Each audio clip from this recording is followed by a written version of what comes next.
7, cut in half at least. What would take 7 to 10 days is now 3 to 4 days from a positive to a negative. Here's another. As early as 60 minutes, may relief na.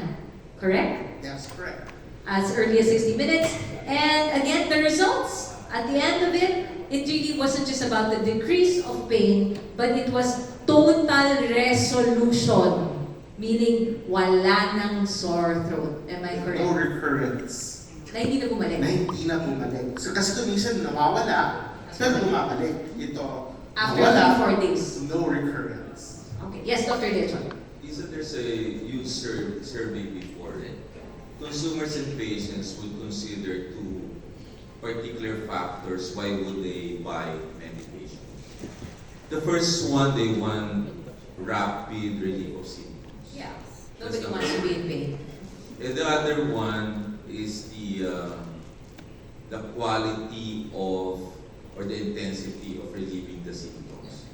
So that's important for consumers. Kasi gusto nila makabalik agad, ma-relieve sila of the pain. And I think these two attributes are important in choosing medication that you will buy, particularly over the counter. So it's not just Band-Aid na hanggang pang ngayon lang.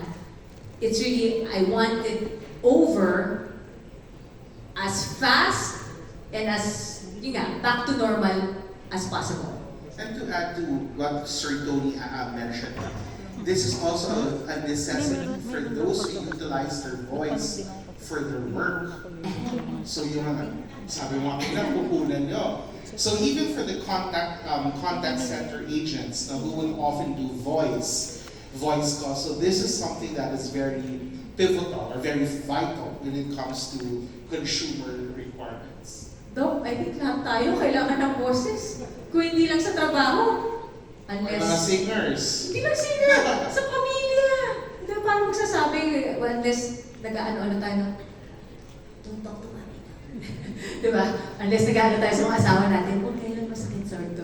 Excuse na lang yan. No? But again, wait. So now that we know more about the study, anyone else want to enlighten it? Oh, sorry. Okay, not quite yet. Let's go to the results. I'll open the floor for questions in a short bit. So now that na-laymanize, I hope that's okay, na-laymanize ko na yung study, let's go to results just to, again, reiterate positive results. Hindi na bumalik in as early as 3 to 4 days, in as early as 60 minutes, no non-recurrence, with the use of Difflam lozenges.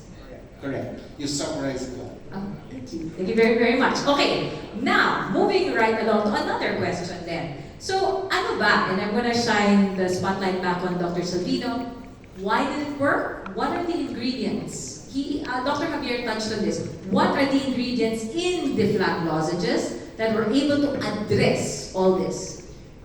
First is the benzidamine, okay, which is an analgesic. Benzidamine is benzidamine hydrochloride. It has a local anesthetic, analgesic, and anti-inflammatory activity. And the cytopyridinium, which is an antiseptic activity. So four. Okay. No? So anti-inflammatory, local anesthetic. Sorry, Doc, anti-inflammatory, mawawala yung Wala taga. taga.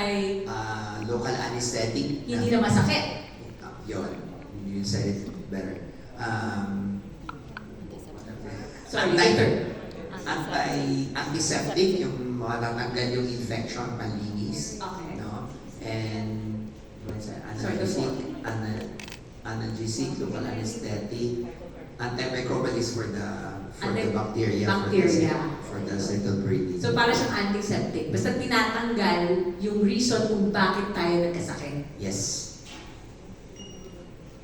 Clear? So yung two ingredients of the lozenge. No, the solution naman, I'm sure you've seen it also. It has benzidamine, but meron siyang chlorhexidine. No, so the same action. No, it also has an antiseptic activity. Let's break that. Sorry, Dr. Tony. Yes. If I may just add, when we choose medications kasi it's based on the acronym ESQ. So efficacy, so yun ang ina-explain ni Dr. Salvino. And the ingredients that would make it efficacious. then Meaning it works. right. And then the second is safety. So that's why para may fair balance din, papakita mo rin yun so that the patient would know kung kailan titigil or kung may problema. And then you can also put that so that you can report that to the company and to the FDA. That is our responsibility. And the last one is the quality of the drug. That it Importante works. yun. That it works. And then para rin malaman yung manufacturing process, whether it's good or not. Kasi there may be a lot of drugs, pero some of the drugs are not manufactured well. Napaka-importante yun. You have to consider the quality, yung kalidad ng gamot. That's very important. So ESQ, efficacy, na sinabi ni Dr. Salvino, safety, and then the quality of the drug. I just want to touch on safety. Over-the-counter kasi to. Diba? So no prescription from the doctor. So this is really for all consumers. Yeah. May criteria dyan eh. When a certain product has been in the market for more than 20 years, nag-shift back yan to the OTC. Or sometimes OTC lang talaga siya or confectionery. Pag sinabing over-the-counter, pwedeng bilhin niya without the prescription of the doctor. So it means to say, relatively, safety ang concern mo dyan kasi wala nang doktor dun eh. So kaya yan nilalabas, empowered yung pharmacies to actually advise the patient on what to take. Kaya yun ibig sabihin pag OTC na siya. Thank you. Thank you very much for that, Dr. Salvino and Dr. Leachon. Bringing it just to tie it up with the study, the 4 ingredients mentioned by Dr. Salvino, you saw it work in action, Dr. Javier. Dr. Niles, yes? I haven't heard from you yet. You saw the 4 ingredients work in your test patients. I'd just like to emphasize that for Difflam lozenges, this can be taken by children. So It's in like 12 to 16. no? yes, in 12. our study, we gave it from 12-year-old up to 6 years old. But Doc, does that mean 10 years old below cannot? Just to clarify. Actually, younger, but for the purpose of our research, we gave it to the 12. older children because we didn't want to have issues like they would be swallowing the lozenge if they were a younger age. But in the prescribing information, it's 6 years old. 6, ayun. 6 and above, to be clear. 6 years old and above can take the Difflam lozenges. Provided they don't have any allergies to NSAID. No? When we talk about NSAID, these are the non-steroidal anti-inflammatory. Aspirin, mefenamic acid, ibuprofen, Motrin, Advil, those are anti-inflammatory. So if you're allergic to those, then take precautionary measures in terms of the benzene. And I also like to what Dr. Niles mentioned also. That's why it's very important that we re-emphasize in the methodology that the patient should slowly use the lozenge. Hindi siya dapat nilulunok. Hindi kinakagat. Hindi kinakagat. Hindi siya healthy, You just let it literally dissolve in your buccal cavity. That's why we also wanted to, for the safety of the children, we didn't want that to be an issue. Yeah, true. But follow up to be honest, this is a second study. No? Just to reiterate, previously we had a similar study mentioned by Dr. Salvino about the oral spray. So, the gargle. So, we were able to document na if it would boost the confidence of not just the doctors but also of the consumers that there are readily available products that can be purchased over the counter with yung issue on safety, quality, and efficacy, effectiveness, nandoon na. So, yun yung mga parang magandang take-home message, no? Na meron ng available for everyone. Kaya nga ang hashtag natin today ay #KnowTheDiff. D-I-F-F. And there's #FeelTheDiff. DIFF.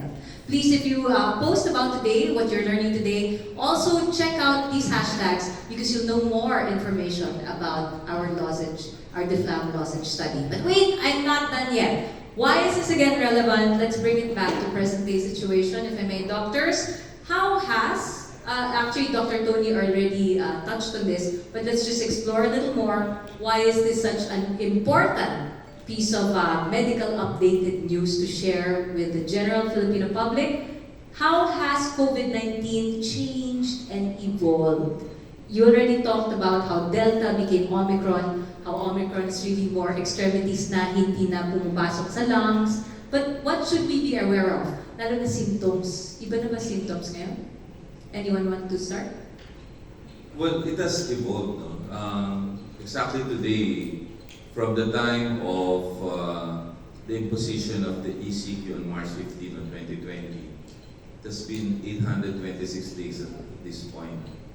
And as we can actually remember, during the time wala na yung vaccines, then we need all the types of drugs or agents that will protect us. So nandun yung mask, minimum public health standards, including this Difflam, so that it cannot penetrate the lungs. Of course, ang pinakadelikado din is the Delta. Now, it has evolved when the vaccines development has been hastened. And the first one was given out in UK to Margaret Keenan. And then after that, the vaccination through the primary doses and then the booster, plus the infection, we call it hybrid immunity. No? So from this particular slide, you can see that the Delta attacks the lungs. Ito yung delikado, severe, right? And the Omicron, which is the new variant right now, marami nangahanap, Omicron, may XBB, subvariants, may Arcturus, all of that are mild symptoms. And usually they will present with upper respiratory tract infection. Headache, fever, colds, Right. cough, sore throat, that's why we're here, sore throat, body pains. But, as you can see rin, our wall of immunity will be reduced after 6 months to a year. Kaya from the primary vaccines and then boosters, then right now we need the bivalent vaccines so that we can actually address the old Wuhan strain and the new variant. Now, sa ngayon, we will need that if we want to make the population resilient. So, yeah. But we don't want even the Omicron because who would know kung sino magiging critical cases. Definitely kukunti na na-admit. But there are certain patients na vulnerable ma-admit ka pa rin. So we need really to enhance our immunity by wearing face masks, minimal public health standards. Especially in crowded places, everybody, I mean, we're lax now, but please, in a crowd, let's be smart. Right. Keep your masks on. And then 3 days ago, the development na-approved na for commercialization ang vaccines. No? So just for the information of everyone, Pfizer, Moderna, but the government did not order for COVID, so it will be commercialized. Unless otherwise, some LGUs or workplace employers will actually provide them for the employees. So, ang roadmap is basically maintain our face masks, minimum public health standards, and of course the Secretary of Health has just recommended to lift the state of public health emergency. We're in de facto right now because mask is optional. Unless you're in the hospital or public transport, and the President perhaps this week may actually lift the state of public health emergency. So that's good, no? But we should not Be vigilant. Yeah, we should please be vigilant because we're not yet out of the woods. There can be episodic surges pa rin. So, I think that's where we are right now. And at least silver linings yan eh. Our cases less than 500. So yesterday, 300 plus lang. Well, let's keep it that way. Right. And our national positivity rate is just 6.8%, very close. mababa na. This is from Professor Vito David. So we're good right now. And it's good to keep it. Right, but let us be vigilant. And then eventually, pag dumating na ang mga vaccines na yan, let's increase our wall of immunity and then keep our lifestyle behavior para mataas, para matulungan pa rin yung ating vaccine immunity through our natural immunity. Thank you for that, Dr. Tony. Dr. Salvino wants to jump in. Yes. The virus will be here. It's gonna stay here. Just like flu. You get the flu shot every year. So it's gonna be here. In fact, more people die of flu more than COVID. So the same way that you protect yourself from you getting flu, it's the same way you're going to protect yourself from COVID. Dr. Tony mentioned about the bivalent. Only two commercially available for booster is your Pfizer and Moderna, not the Astra, not the Sinovac. So the only two, Moderna and Pfizer. But I think Sir Pfizer yung magiging available in I think the one. Pfizer has been approved for marketing already. Yeah. And I think based on my experience, for disclosure, I used to work with Pfizer for 2 decades. I retired in 2011. Of course, medical director, CEO, open. We know that after approval from sa market, it will be available in 3 to 6 months. So you expect it will be commercialized. So if it is sometime in September, October, will be available for us. I'd like to add, we were mentioning already about the bivalent vaccine. I recently had a conversation with some members of the technical working group of the Philippine College of Chest Physicians and the Philippine Society of Microbiology and Infectious Diseases, and they're even coming up with proposals moving forward on combination na ng COVID and flu vaccine maybe in 2024, and they are really hoping that it will be part of their usual recommendation that to give it on an annual basis. So yung nasabi na COVID is here, parang reality na yun. We are here to really live with COVID.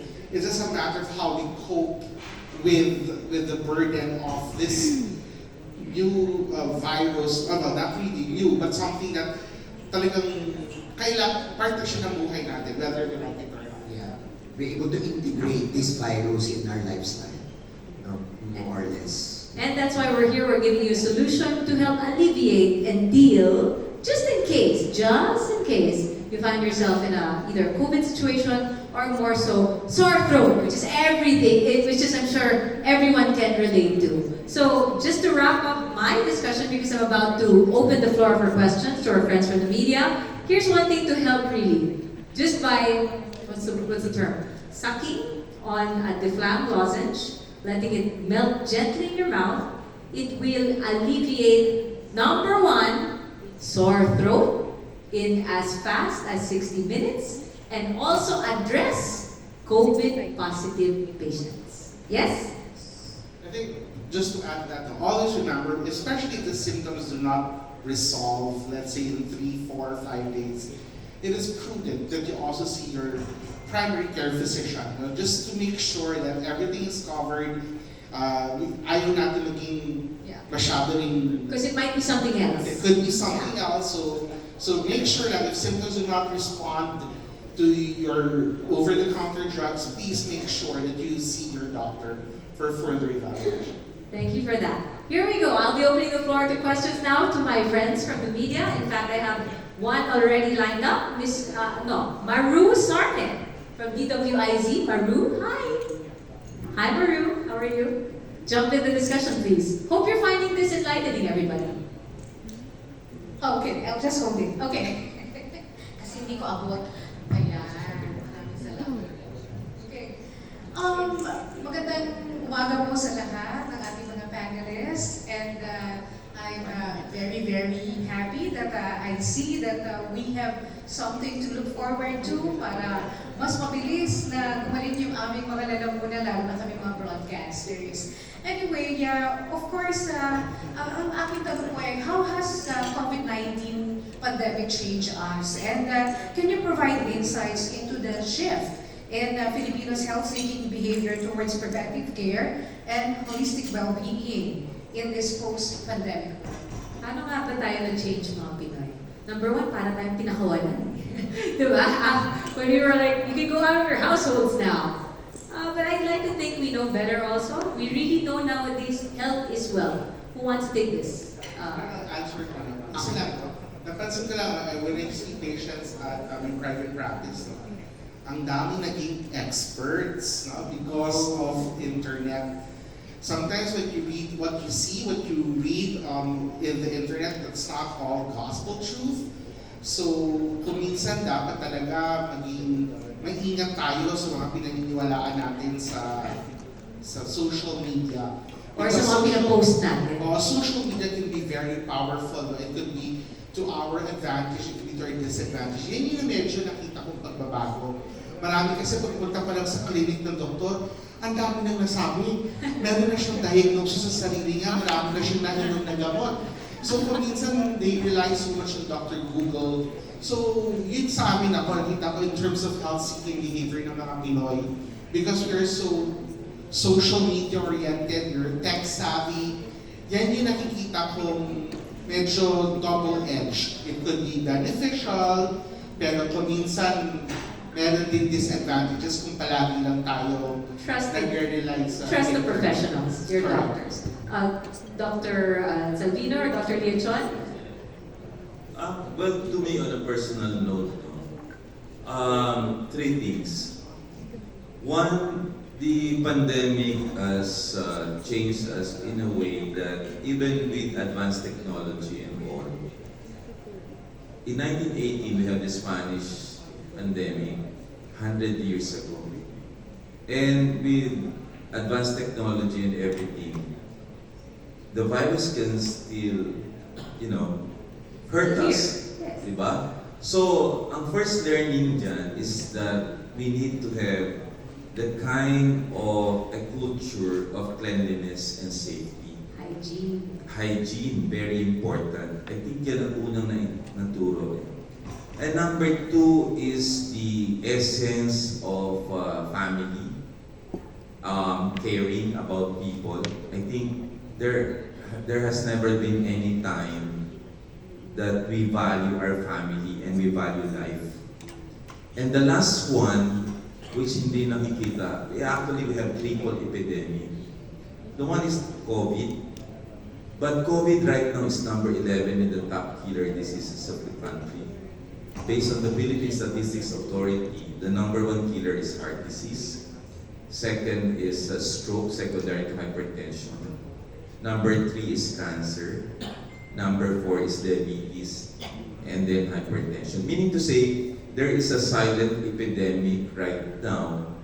That's why ang vulnerable ang mga tao pag nagka-virus kasi this can push the non-communicable diseases right now to the brink kaya ang daming nawawala. And then the third is another epidemic, which is the mental stress epidemic after because of loss of job, loss of lives, and trying to, of course, put us on the map right now for economic recovery. So yun ang learnings natin. So we need to be resilient, we need to be positive, and stay out from negativity. Yun ang nakita kong learnings from the pandemic. Well, definitely it's changed us. You have a follow-up question?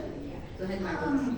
How many Difflam can we take? And is it safe? No, is it safe for diabetics also? Oh, good question. Dr. Salvino or? Thank you. It's glucose-free. It's lactose-free, gluten-free, glucose-free. So it's safe for diabetes. For this study, I think 12. Max 12. Yes. Lozenges. A day in 24 hours. Again, hindi po siya candy. Okay? There should be like at least 2 hours, if not 4 hours in between. Technically, what were you telling me, Dr. Sabino? 1.5 hours? Yes. Medicated siya. It's not candy like what hindi siya Halls or Mentos, the one that you have in your table. So it's a medicated lozenge. Thank you. Can I call our next question? Ruel. Ruel Umali, please. this for Live Life Fullest Blog, Ruel? Hi, Ruel.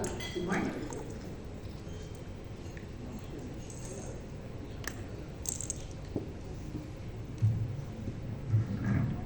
Go ahead. Hello, good morning. My question is, can you share success stories or testimonials from COVID-19 patients who have used Difflam lozenges and experienced significant relief from them from the sore throat syndrome? Ikaw naman, di enough yung study nila Dr. Javier. Ay, sige, go ahead, Dr. Leachon. Sige, sige. Kasi again, Dr. Tony has been prescribing it since before the study. So yes, it should be interesting to hear it from Dr. Tony. Dr. Tony? So 1 week after the president called me up, the office of the president to be National Task Force Advisor, never had COVID for the last 3 years. And I was able to ride in 16C130 all over the country. Never had COVID. And I think during the time wala pang bakuna. Ito lang ginagamit ko. Dala-dala ko sa biyahe, plus the face mask, oral hygiene, and of course pagligo-ligo. Thank God wala. So if that is enough testimony, that's me. He's the testimony. Oh, galing! Thank you for that, Dr. Tony Leachon. Natitingin na ako kay Dr. Salvino sa kanya pinag-usapan na ba yan? No? That's a surprise for you. Hindi nila pinag-usapan. Thank you, Ruel. Any other follow-up? Okay, we're good. Thank you for that question. May I ask Ed Toledo from 8 List also come on forward. You have a question for us, Ed? Thank you. Good morning. That was nice, Dr. Tony. Thank you. Good morning, a pleasant morning to everyone, especially to our distinguished panelists. My question is, can Difflam lozenges be also used as a preventive measure for sore throat in individuals without COVID-19? Preventive naman. Can it be preventive? Let me answer that because, as I mentioned, no, this is a medicated lozenge.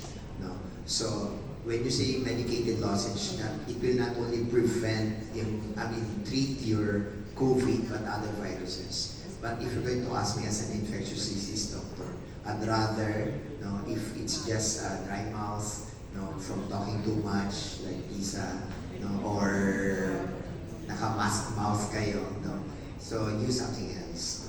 But if you feel, because of sore throat kasi 85% ng sore throat caused by viruses. So if you feel that you've been exposed, then use it. But don't just take it for the sake of, it tastes good. No, don't do that. Okay. Yes? My ritual sa morning after, of course, the toothbrush. So I have an oral solution. And then I'll bring my lozenges. So 3 times a day, so morning. Pero sa office, lunchtime, meron akong lozenge. And then pag-uwi sa gabi. That's my ritual. Because you talk to patients. I talk to It's patients different, and I go to the hospital every day. So iba naman yung setting niya. He's really Iba right yung in the setting. battlefield. So I think nakatulong sa akin yun very much. But I think in general, the usual lifestyle, the pieces of advice that we give to our patient, adequate sleep, proper diet, exercise, avoidance of vices, hindi siya specific for COVID-19 prevention, but for healthy lifestyle, the holistic approach, whether we're talking of any other etiologic agent for your sort, like yung general na lifestyle, that is already a preventive measure na hindi lang categorically for COVID. And of course, the giving of the vaccines, that could be another added layer of protection for possible prevention. So marami kasi levels of prevention in primary, secondary, tertiary. So yeah, holistically, for the general population, healthy lifestyle. Let me add on that. So, have you heard about Dr. Melvin Sanicas? In Singapore. Yeah. Expert siya, and then I think based sa UK, and Toy Award siya. And he posted this on Twitter. Lifestyle measures like exercise is actually powerful in reduction of ICU admissions and symptoms. And then diet, very important. So based on this particular data, nakakatulong siya to reduce hospitalization